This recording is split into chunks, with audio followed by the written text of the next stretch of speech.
ఇన్ని రోజులేమో బావని టార్గెట్ చేస్తూ మాత్రమే కొంత కార్నర్ అన్నని కొంత కార్నర్ చేసింది. సో ఇవాళ అన్నను కూడా ప్రత్యేకంగా టార్గెట్ చేస్తుంది కవిత.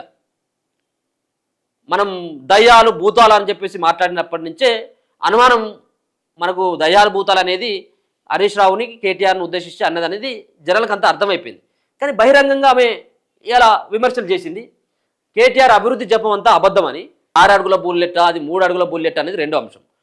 కానీ మరి ఈ బుల్లెట్లు చేస్తున్నటువంటి ఈ బుల్లెట్లు ఉన్నటువంటి ప్రభుత్వంలో ఒక భాగస్వామిగా మీరున్నారు 10 ఏళ్ల పాటు ఆ ప్రభుత్వంలో ఉన్నారు కదా.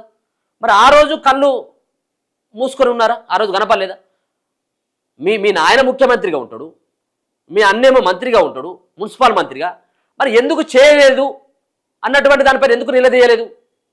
ఆ రోజు ప్రజల్లోకి వచ్చి నేను ఎన్నిసార్లు హైదరాబాద్ నగరాన్ని అభివృద్ధి చేయాలని చెప్పేసి నేను కోరినప్పటికీ చేయట్లేదు కాబట్టి నాకు ఎమ్మెల్సీ వద్దు, ఎంపీ వద్దని వాళ్ళ మొగాన కాగితం కొట్టేసి నీ రాజీనామాను కాగితం ఆడ పడేసి రాకపోయినావు. అప్పుడు జనం నిన్నేమన్నా నమ్మేటోళ్ళు, నేను నమ్మేటోళ్ళు. నువ్వు చెప్పినటువంటి మాటలు వాస్తవే కాదనట్లేము.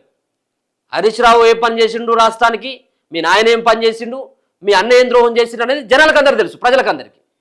కానీ నీ నోటి నుంచి వినడం అత్యంత బాధాకరం, అత్యంత బాధాకరం. ఎందుకంటే ఆ ప్రభుత్వంలోనే నువ్వు ఉన్నావు, ఆ ప్రభుత్వంతో కలిసి నువ్వు పనిచేసినావు, ఆ కుటుంబంతో ఉన్నటువంటి వ్యక్తులే మంత్రులుగా ముఖ్యమంత్రులుగా ఉన్నారు. ఆ రోజేమో మొద్దు నిద్రపోయినటువంటి కల్వకుంట్ల కవితమ్మ ఈరోజు బయటకు వచ్చి మాట్లాడడం హాస్యాస్పదమే.